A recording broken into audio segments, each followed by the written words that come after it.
we have two machines, machine A and machine B. The inputs for both machines is mud, okay? And it outputs a square tile, okay?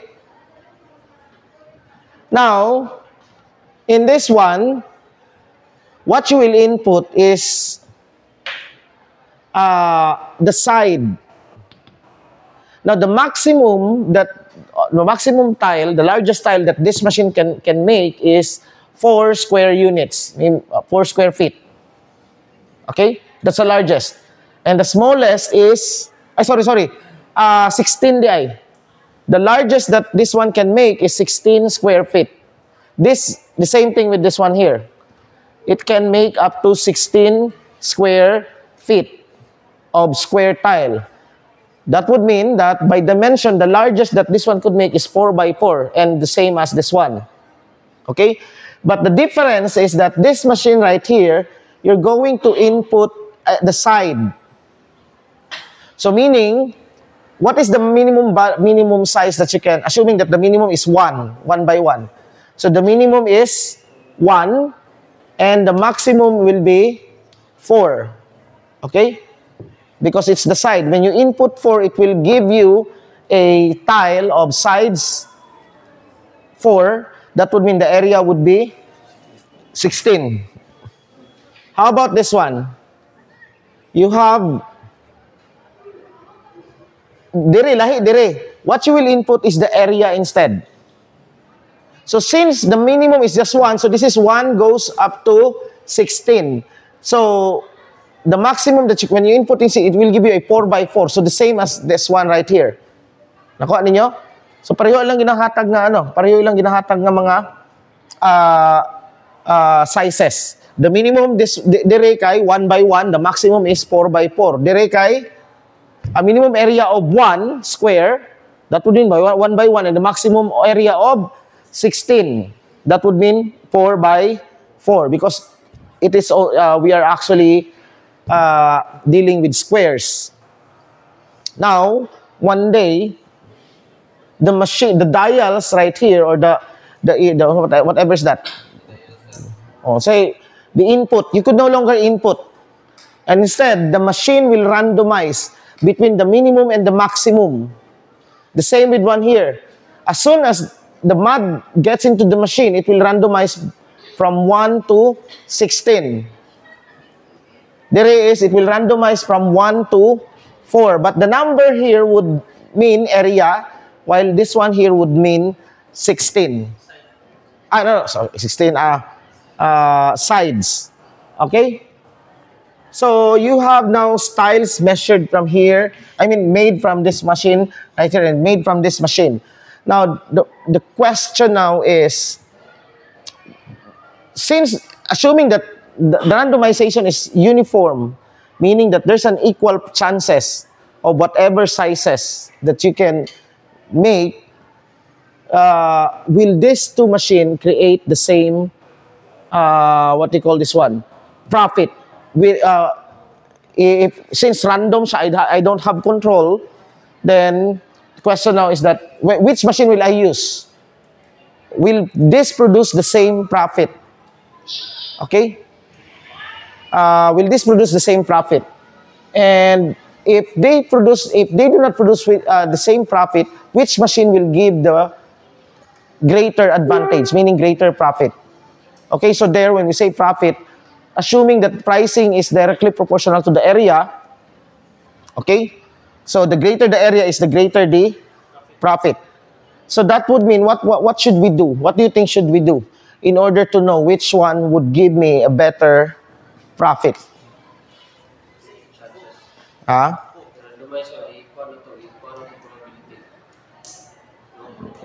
Yeah, that's what I'm asking. But what are we going to do now in order to, in order to test what should be our, how would we know? How would we know what mathematics, or what calculations can sabay, yung tawag ani. In what sense that we can actually know that one is better than the other or that they are just the same. Remember that they produce the same tiles, right? Exactly the same quality. And the minimum size is 1, but the maximum size is 14. I mean, sorry. Gawala lagi yung ginauno ang gusto-lusong utok. 16, no? The same with this one here. An area of 1 to 16. The same one here. Pero lahi lang ang dial. On the first case, it will randomize between 1 to 4 uniformly. The second machine will, which is the side, no? If suppose that you get 2, meaning it will produce a tile of 2 by 2. The 2 here is equivalent to 4 right here. Okay? So, here, if unsay ni gawas, let's say 8, it will give us an area of 8, which is meaning square root of 8, both sides. Tama? Okay? So, muna ihatag niya. The question is that, how are we going to know that which is more profitable? In what measure are we, I hate to use the word measure because it's not, what quantity, what quality, what quantity, what measurability, what gauge are we would we use? Okay, so this is actually another question. That's why what we want is what we will do is we take a sample, right? And suppose we can sample everything, right here also. So we can survey. So suppose we want to ask, maybe we would count which machine will produce more larger pieces. Ang question karon is that, will this machine produce larger sizes compared to this machine right here? Why and why not?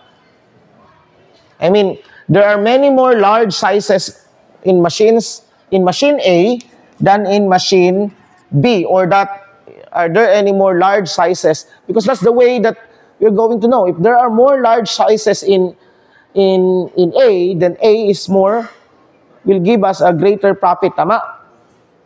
Nakuha ninyo? Okay? If A has that property. So what we're going to know is look into the how many okay, you have now how many will it produce of area 1 hantod 16, right? Pila ka buok ang naadire, pila ka buok, right? And then you will count each of them. The same with one here. Okay? How many from 1 to 16? And then count is which one will give me the profit. And actually, this is what we call discounting system. How many of that of area 1, of area 1.1, maybe it's discrete, okay? Or it could be continuous. So, this is what we call a distribution. Okay, this is a distribution. And in order to answer this one, we are going to analyze things in terms of the distribution. Okay, because we are going to see the distribution of sizes. Now, there are two possible distributions here. Distribution of sides and distribution of area. Okay? I can construct a distribution of sides in both of this, or a distribution of area. Okay? So which machine will give me a better, so this is answerable by what we call a generalized function called a distribution. Okay? So this is an example of the use of distribution. If, for example, tanawa, if this distribution is paana dire, and this distribution will give me like that, then which machine would I use? This one, right? Because it produces many. Okay? So this distribution will tell me automatically the profit, okay? And so on. So we are now going to formalize our study of distribution by asa na siya gikan tanan. That measurability of things. Before we can actually construct a distribution, we have to construct what we call a measure. Okay? So we'll start our study of statistical mechanics with measure theory. But we will not be so focusing so much on measure. We don't need to derive the results in the big measures right here. Because we are not dili kayo tamo ano integration. What we are after is actually a special type of measure. But it will follow the same mathematics as integration theory. Pero we will not focus much on the theory, but at least some of the necessary ano. Okay? So before we can define a measure, we will need to define two things. Okay? So I'll just use X because it's much easier. In many probability books, they use omega. Okay? But I'll use X because it's much easier to use, and many also use X. Okay? Let X be a set, and I'll just use this one. Or, ano na lang, A, scripted A. B, a collection of subsets of X. Okay? A is called an algebra. Or another term for this one is a field. Okay? Or a field. If, okay, for case 1, we have is in A, the null set and the X is in A, and 2 is for all, I'll just use E na lang, no? For A, if A is an element of this algebra, then A complement is an element of algebra. Okay? We'll use the complement ana na lang, no? And third is I equals 1 to n, and this is AI, is an element of A. So meaning A is closed under finite or infinite union. Mao ni siya. Let X be a set and A be a collection of subsets of X. A is called an algebra or a field, but I'd like to use the word algebra instead of the field to reserve this one for a special field that we will be needing. If, of course, you can find X and the null set in A, and it is closed under complement. This is closed under complementation. You can find the complement under this A right here, and it's closed under finite union here. And is I is okay, to be exact, I is an element of the natural numbers, and n is less than infinity. It's not asang A. Kane? If A is any set, the elements of, recall that, what are the elements of A? These are not just, these are sets. The elements of A are sets. Okay? Are sets. And specifically, they are subsets of X. So for example, let's say X equals 1, 2, 3, 4, and 5. Possible element of A is, let's say, A1 equals 1, 5. This is an element of A, right? Okay? And so on. So, this is an element of A. But not only that, it must be, this must be satisfied. Okay? So, these are the elements of A. So, A is a collection of these sets. What A would look like is this. A scripted A. Scripted A would look like this, null set, and the set X, and the set 1, it could be, well, this is actually when you set all the settable collection of power subset. Okay? This implies also that A is a subset of the power set of X. Okay?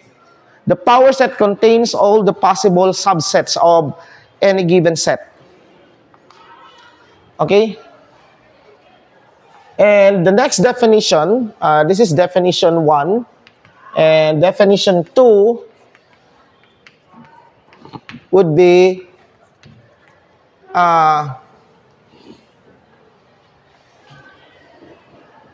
actually, we don't need this one. Pwede na ito itanggalon. No, we can just. I'd like to use a better We can just omit this. Okay, and this is just 1 and 2. Although in most books 3 are there. Need to look at definition, but we can just use this one because the first one actually can be proven. So definition 2. Again, we have from the definition 1, we have let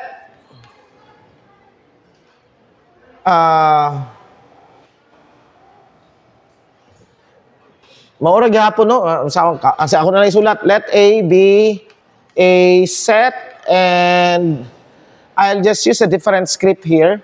Ana na lang. Okay? This, how do you call this one? Sigma. We'll just use different kay para dili sa maano sa term. F na lang. And F be a collection of subsets of X. Okay? F is called a sigma algebra, or again, a sigma field.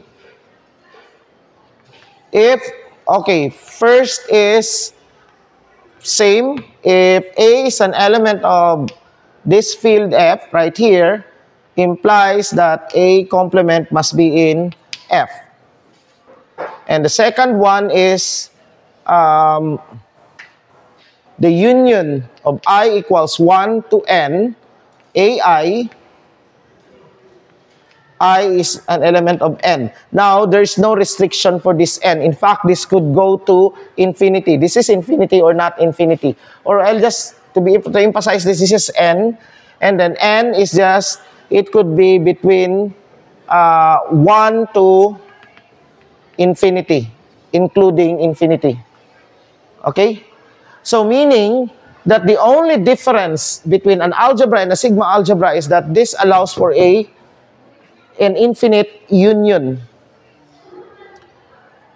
Countable, meaning that saying that I is an element, this index right here is an element of the natural numbers, meaning that we are actually talking about countable unions.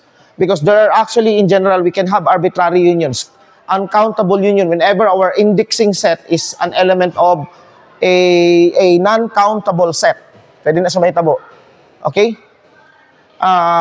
So, sabta ni siya? Okay. So, yeah, that's the only difference. And that difference would make, a concrete example for that is, yeah,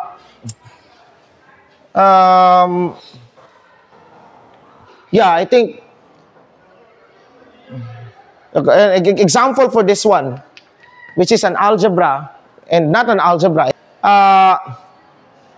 collection F equals A such that A is either finite or co-finite.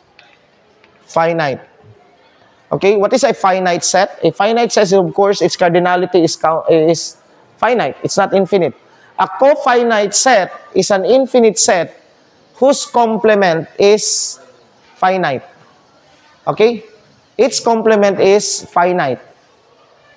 Okay? Now, this one is an algebra, but not a sigma algebra. Why is it an algebra? Well, the complement of a finite set is, of course, an infinite set. But that set now, this is the reasoning. The proof that this is an algebra. First one, let A be finite. By the way, kulang ato sa naibutang dire ha. A is an element of the integers. Okay? Integers na lang ta, to be strict. So, let A be a finite, meaning it's a finite set of integers. This implies that A complement must be finite, is infinite, right? Tama? Because there are infinite number of integers, and you take sum of it, okay? You take a finite number of it, its complement, how many are remaining? Infinite still, right? So therefore, AC is infinite. Now, it doesn't mean that AC is, but AC complement is finite. Right? Of course, it is A, right? Therefore, AC is cofinite. Okay, we have established this. Right? We have proven just the first one with this argument right here. How about the second one? Any union, finite union. Well, the union of cofinite set, okay, is the union of cofinite set, any two cofinite set, cofinite. How are you going to prove that? How are we going to establish that the union of two cofinite set is finite, is finite?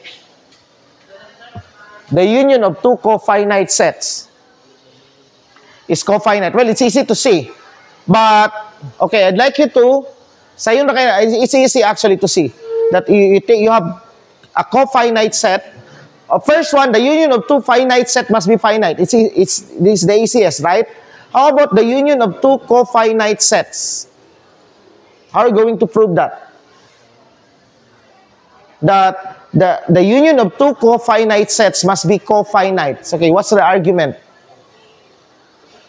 Okay, you have cofinite set, meaning that its complement. Okay, well, you can use unsabay ko ana. The union of two cofinite set. Erase na ako dire. Asa man ako ibutang na siya. Let A, this is cofinite, union B. But this one right here is A intersects, wait.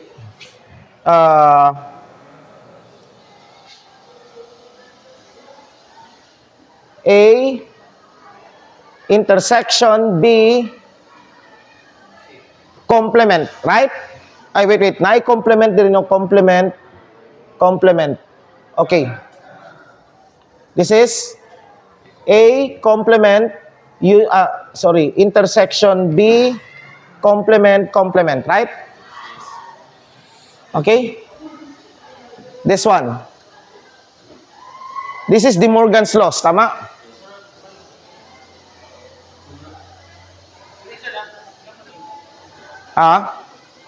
No, when you distribute the complementation, di ba? De Morgan's laws. Okay? So, yeah, this one is right, this one. But here we are expressing it in terms of, because we know, since this is cofinite and this is cofinite, then this must be finite. And this must be finite. Tama? Okay? So sa ato pa, this is just the intersection of two finite set must be, again, finite. This is again C complement, in which I will use another I will use D, another sa nindot S na lang, in which what is S now? Is S finite or cofinite? Okay? We let A and B to be finite. I mean, cofinite. And B. And then this union right here, we use De Morgan's laws. Because using De Morgan's laws, this is just this one. But this one allowed us to use its complement. Okay? Now, since this is cofinite, A complement must be finite, right? Right? And this must be finite. So that the union of finite sets is also finite. It cannot be infinite. Therefore, here, S is finite. Now, what's the complement of a finite set in the set of integers? It must be infinite, right? Therefore, this is SC is an infinite set. But then, since its complement of this SC is S, therefore, this is a cofinite. Okay? So, it's closed under this. Na ano ninyo? Ha? Okay. Now, I'm going to show to you that it is not a sigma algebra. Okay? Why is it not a sigma algebra? Why not a sigma algebra? The proof that it's an algebra. Okay, we have already proven that it's an algebra, but not a sigma algebra. It's not a sigma algebra. Why? Because I can construct this set right here. I'll form a set, which is, I form a set A, N to be N, such that a singleton, meaning it's a set of a single element, right? Here, N is a multiple of 3. Okay? Or N divides 3. N divides 3. Okay? This is a much more, So, is AN part of an element of F? Is AN an element of F? Is any AN an element of F? We have to establish that this is an element of F. Is AN an element of F?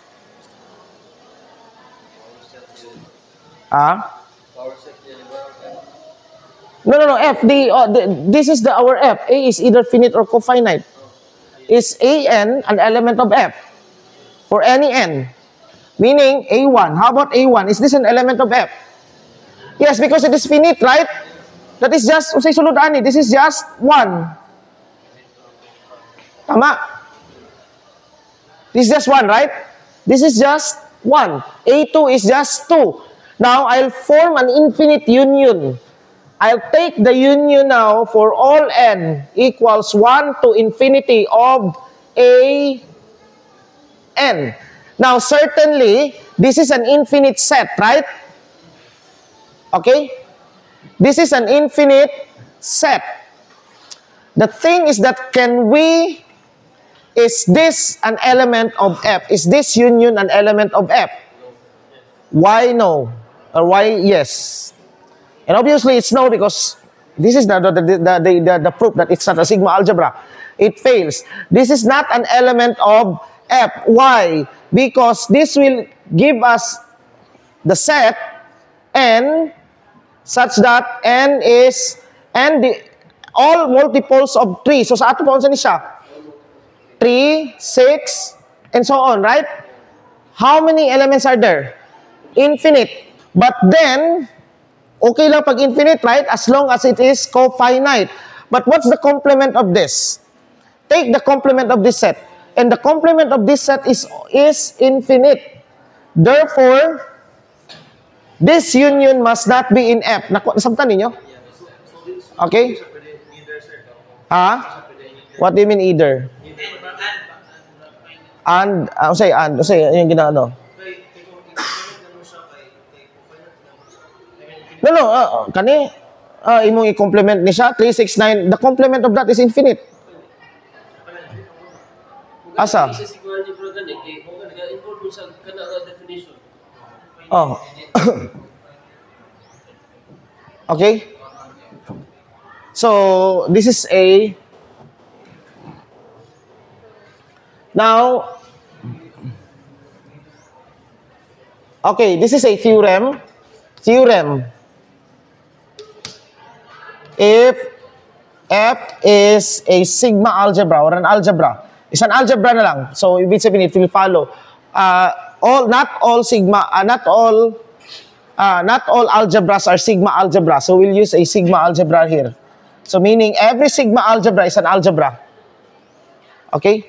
But not all algebras are sigma algebra. This is an example of an algebra which is not a sigma algebra. So, this is a theorem. If F is if a sigma algebra, then empty set and X is an element of F. Okay?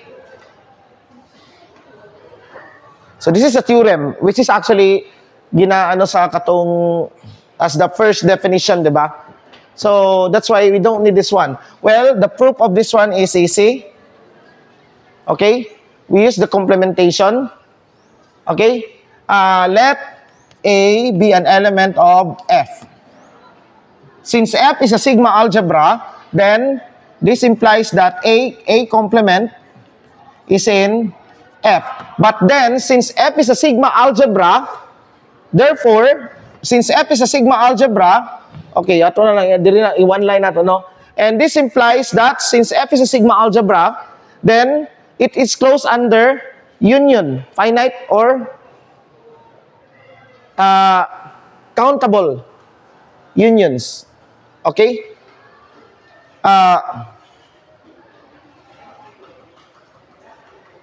Okay? It's closed under countable countable unions. Therefore, A union AC is an element of F. But what is this? This is just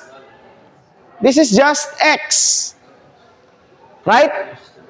Therefore, this implies that X is an element of F. So this is actually the proof by symbolism. So it's easy to understand, no? Let A be an element of F. Now, this implies that since F is a sigma algebra, A complement is in F. Okay? Now, since, again, F is a sigma algebra, these two, when you take the union of that, it must be in F. But then, the union of this is clearly X.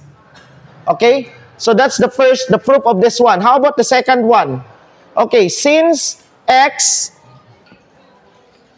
is an element of F, then it follows that X complement must also be an element of F. But, what is X complement? But, X complement is just the null set. Therefore, the null set is an element of F. Okay, that's the proof. Okay? So,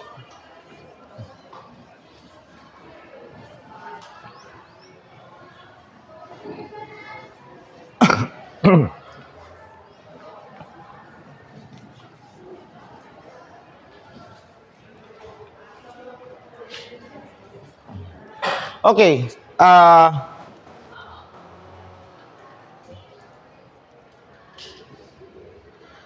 Maybe we'll use this as theorem. Okay?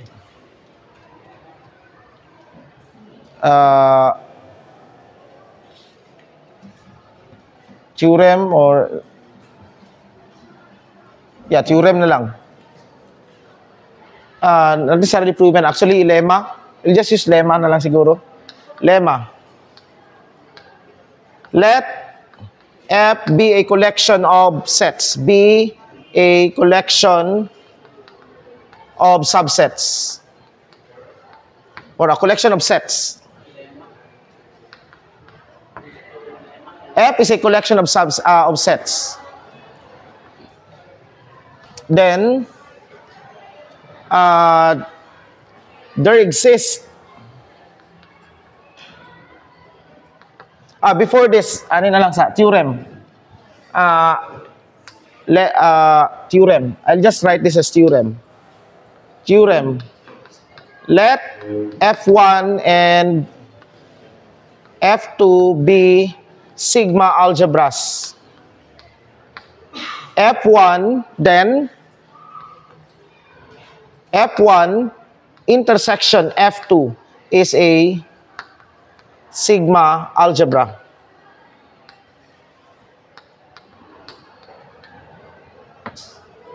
Okay? The intersection of sigma algebras is another sigma algebra. Now, how do we prove this one? Well, I'll just give you the, and I want you to construct the proof formally. Well, F1 contains the null set and X, right? And therefore, this must be, sigma algebra, maybe I should write sigma algebra over X, no? So that para pareho ang ilang yan. Okay, over X. Then, F1 intersection F2 is a sigma algebra or sigma algebra. Actually, it follows that the union of Fi of all sigma algebras is a sigma algebra.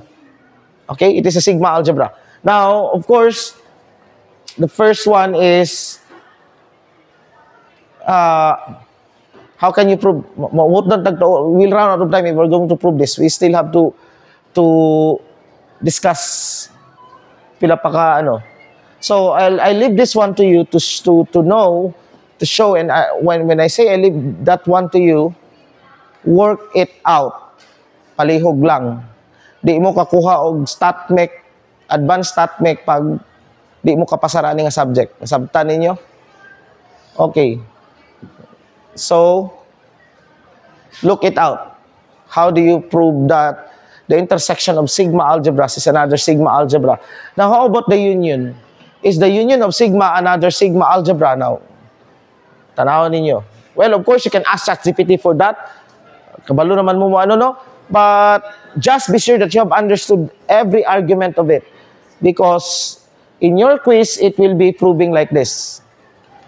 Sabtan? Okay. Oh, you don't have ChatGPT in your quiz. Okay? So, here, an example, this one, from here, we can now say that suppose we have F, suppose we just have an arbitrary collection.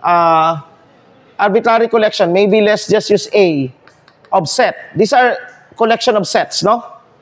Collection of sets. Maybe A, B, whatever, C, okay? Or however, maybe they may be intersecting or non-intersecting, as long as this is a collection of sets. Now, this is not necessarily a sigma algebra, okay? And most likely, it's not a sigma algebra, okay? But we can actually construct a sigma algebra such that this one, there is a sigma algebra. There is a sigma algebra. There is a sigma algebra that contains F. And that, there is a smallest, the smallest sigma algebra. There is a smallest sigma algebra that contains A. Okay, why is that? Well, of course, somehow, you can find the sigma algebra over X, where actually our context is over the set X. Out of those, there can be, daghang kay possible sigma algebras that you can construct from X. Now, out of those sigma algebras, certainly, some of those contains the set A, B, C, right? Tama? Well, of course, for sure, the power set of X contains A, B, C, right? So at least there is one. But as we can see, we can find those sigma algebra that contains A, B, C. Now, of course, for each of those sigma algebra that contains A, B, C, when you intersect them, those intersection again, every time you intersect A, B, C, will be in it. Na, kuha ninyo ang thought, ang logic.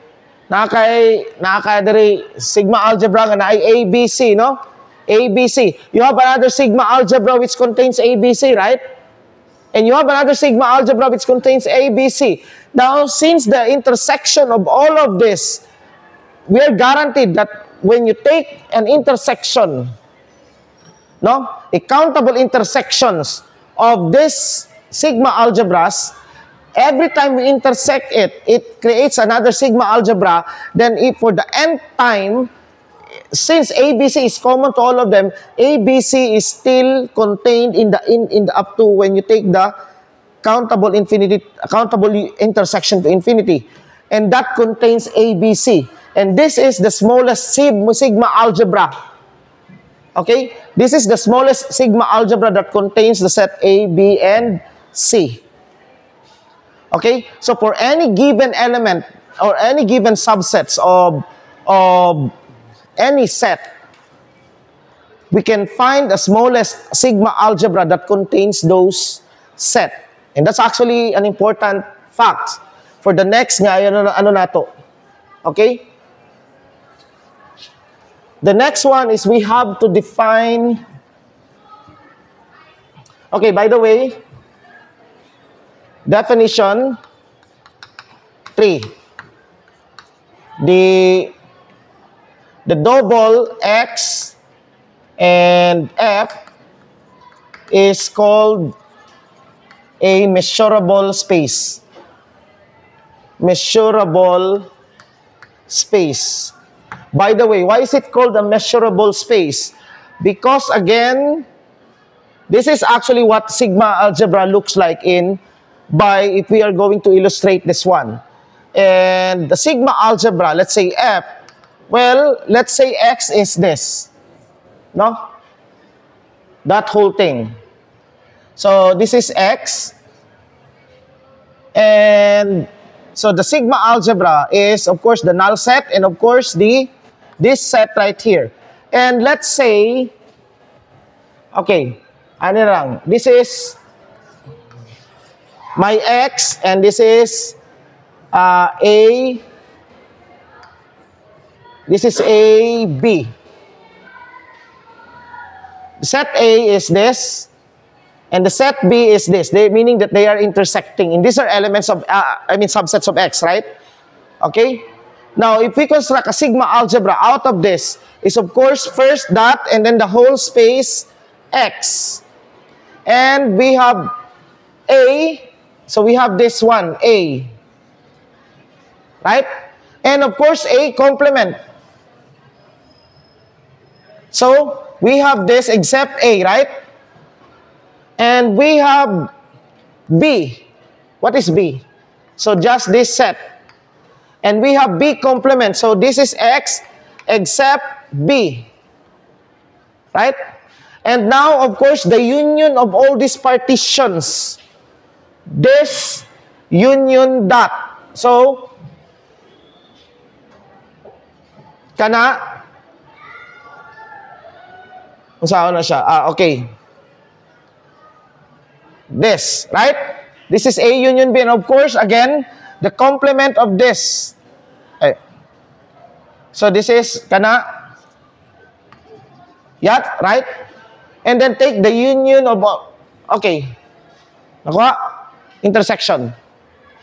Okay? Now, theorem. Theorem. Let A, B be an element of F, of the sigma algebra F, of F which is, or let F be a sigma algebra. Let F be a sigma algebra. And let A be an element of F. Then, A intersection B is an element of F. Okay? So, it's an element of the sigma algebra. Okay? How do we prove that again? Okay? So, proof. So, start with the A and B are element of F. Therefore, AC and BC complement is an element of F. Now, form this one. Now, therefore, A complement and B complement, union of this must be an element of F, right? Kana, nakuha? Therefore, A complement, union B complement. This is follows from the definition, the second, the first. Okay, because we omit the first one. We only need use two. Okay? A complement, union B complement must be in F. Okay, again, A, B, and F. Therefore, since F is a sigma algebra, A complement and B complement are in F. Now, what does this implies? Therefore, the union of this must also be in F. This must be in F. Right? But, what is this? Again, using De Morgan's laws, this is just A intersection B complement, right? Tama? Okay? So, okay, again, this is an element of F, an element of F. Now, A, this is by De Morgan's laws, this is just the complement of the intersection of A and B. Now, this is what we are establishing, that this is an element of F. Okay? Now, since this is a sigma algebra, clearly, this one must be an element of F, right? Because it is a complement of a certain set. Right? Therefore, A union B complement must be in F. Tama? Therefore, A complement B must be in F because this is a sigma, against F is a sigma's algebra. And since this is in F, therefore, its complement. So, therefore, A union B complement must be in F.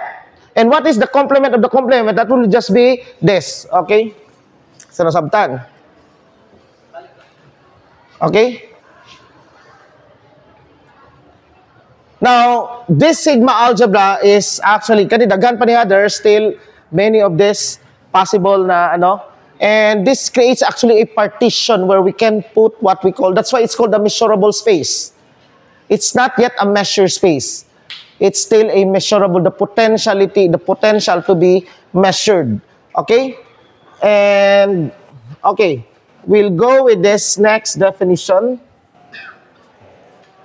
Definition. Let X be a set and tau be a collection of subsets of X. Tau is called a topology. Okay, we will be needing this topology to define the most important sigma algebra, which is what we call the Borel sigma algebra, where our notion of measure must... Okay. It's a topology. It's a topology if, okay, number one, X is an element of the topology. Tau is an element of tau. So it's just like F, this is a collection of subsets. Okay, so the power set is also, can also be classified as this. Okay? The second one is that tau is closed under arbitrary, maura tong take the union, arbitrary union. This is the word arbitrary, meaning that it could be countable or non-uncountable union. It's closed. It doesn't matter. Okay? It's closed under arbitrary. So the difference right here sa sigma algebra is that sigma algebra is closed under countable union. This is arbitrary union, means that your indexing, your set, your indexing comes from an uncountable set. And that's important when establishing a topology later, because it could be that our indexing set comes from an interval. Okay? So, that's why it needs to be closed under arbitrary union. And third is tau is closed under finite intersection. Okay? Saan definition 4 na nino? Okay? The ordered X tau is called a topological space. And if it is a group, it's called a topological group. Okay? If it's a manifold, it's a topological manifold. And later, we will see that Lie groups or Lie are actually, wala naman tayo ko ano. Yawa naman tayo sa differential geometry. So, anyway, it's a topological space. This double here. Okay? Now, close under arbitrary and finite intersection. Why is this? Arbitrary union is, you can actually, it could be infinite or finite, and the indexing set could be uncountable. Whereas ang kaning finite intersection, why is this? Okay? This is important. Di na sa kaya na ito i-kuha siya because maybe later if we will be needing to understand this much deeper. Pero ano man guna siya? This is the definition of topology because the topology is actually wanting the set, this tau collection of what we call open sets. Well, not just open sets, but it's actually hinting, it's motivated to collect open sets. Why? Because open sets follows this property. These properties. This is null set and X are open sets. Now, open sets is closed under arbitrary union. Any union of open sets is open. And any finite intersection of open sets is open, but not infinite intersections. For example, this one right here, the intersection of A minus 1 over n, B plus 1 over n. The intersection of this as n equals 1 to infinity. Any finite intersection of this is of this form. This is of this form, no? It's an interval, it's an open interval. But take n to be infinite, then as you can see, the intersection, since you are intersection, when n equals infinity, okay, for so long as n is not infinite, this is the form of this. An open interval, no? Okay? An open interval, which is diri is less than A, and here is greater than B. Okay? Makita pa ba? Ayan, makita pa sa kuan. Here is greater than B. But when you take n to be infinite, this is just A, B. It becomes closed. Okay? Now, I would not explain in details.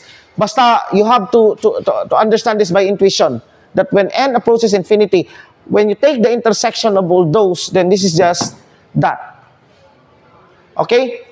That is why we need it to be finite. Because an infinite intersection could lead to a non-open, not an open set. Okay? Okay, open sets are actually basically sets like this in R, open intervals. An open set is something, why is open set important? It's very important. In fact, that's why you can, in analysis, you can establish continuity, limits, because an open set is any set which is open right there.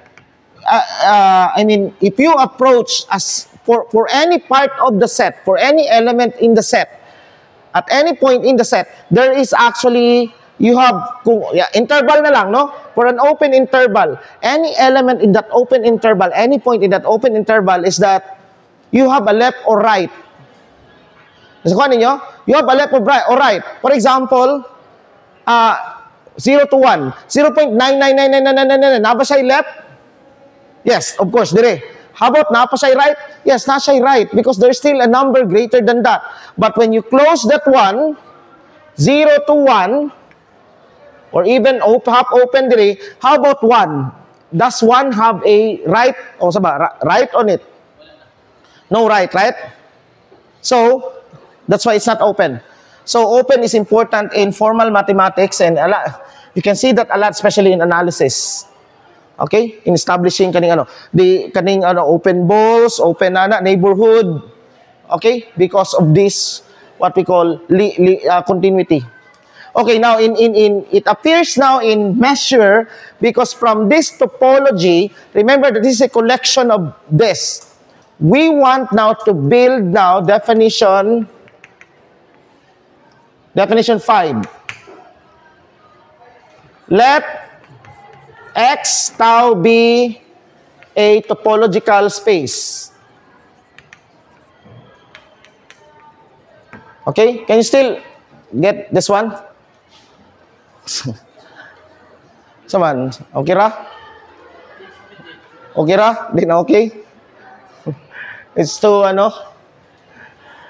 Okay, let X tau be a topological space. Then, the sigma algebra generated by the collection of tau, all the sets in tau, by tau is the smallest sigma algebra that contains all open sets, is the smallest sigma algebra that contains all sets, which is an element. What are the elements of tau? These are actually open sets because open sets follow this, satisfy this. Okay, but the question is, ganong dili na lang gikuan nga open sets? Because topology also allows us to build it from closed sets. Okay? Contains all, closed sets as long as it's true on this one. Okay. The smallest sigma algebra that contains tau na lang. Tau is called tau, denoted by sigma tau, or just actually B X under the topology tau. B of X under the topology over the topology tau is then the sigma algebra generated by tau is the smallest sigma algebra that contains tau, denoted by this one, called the Borel sigma algebra of X under or over the topology tau. Okay? So that means that this is important because, as you can see, from open sets, if we have, look at R, any open interval in R, you can form every meaningful interval, but only except those sets right there, which are, we call that non-measurable or pathological, meaning that they have some sickness. For example, the Vitali sets. So I will not discuss about the Vitali sets. I should have, pero dili na kayo, taas na kayo mag-discuss na. The Vitali sets, which is made because of what we call the axiom of choice, is a non-measurable set. Okay? We don't know how to measure it. Now, if we construct a sigma algebra out of a topological space, we are sure that the sets, the collection of this sigma algebra, we are sure that they are later, when we get into the definition of that they are measurable, that they are actually, that they are, kumbaga pa, this set nga, we can make sense with. Okay? And this is not too big and not too small. It contains all necessary sets and not too big such that, for example, why not just define the power set X? Because in fact, the power set X also has its own downfall when we actually define later the measure. Okay? That's why we have to define a specific, a useful subset of the power set, which is what we call the sigma algebra. And this sigma algebra will play an essential role in a measure, in our measure, and actually that measure is what we call the probability, and the way we partition things. In fact, this sigma algebra will form what we call the event space. Okay? So, yeah, it's 1 o'clock. At least we have defined this Borel sigma algebra. Okay? And this is quite abstract. I want you to somehow explore this one. Nakuha ninyo? And this is actually pure mathematics. Nga akong i-discuss karon. Okay? After this, we are going to discuss measure theory. And once we establish a measure, random variables, and out of random variables from the Lie algebra of R, we construct the probability distributions, functions. Okay? So, anyway, you have to help yourself dire. It's, kaning ginabuhat na, this is a standard, this is a shortcut, pero this is a standard nga, ano. Okay? Well, did I skip some theorems nga possible nga kuan? Katong ganiha, katong sigma, katong dire, na ako'y giskip, maybe balikan na natin sila later pag makuan. Okay? Because if we build our probability theory using the formal language of measures, then we are certain, katong gihatag ng example ganiha, sa sugod, when you take, it will, actually, it's inspired by what we call a paradox. Ako to siyang gibuhat nga problem, pero it's inspired by a greater paradox nga mo-create siya og contradiction. I mean, you can calculate different probabilities out of the kuan. Okay? So, nasabtan? Let's meet tomorrow. We'll meet tomorrow kay walay klase Thursday. Alas 4, ay, dili, alas 11. Yeah, 11:30. Ha? Unsa? O, di 11:30 ta.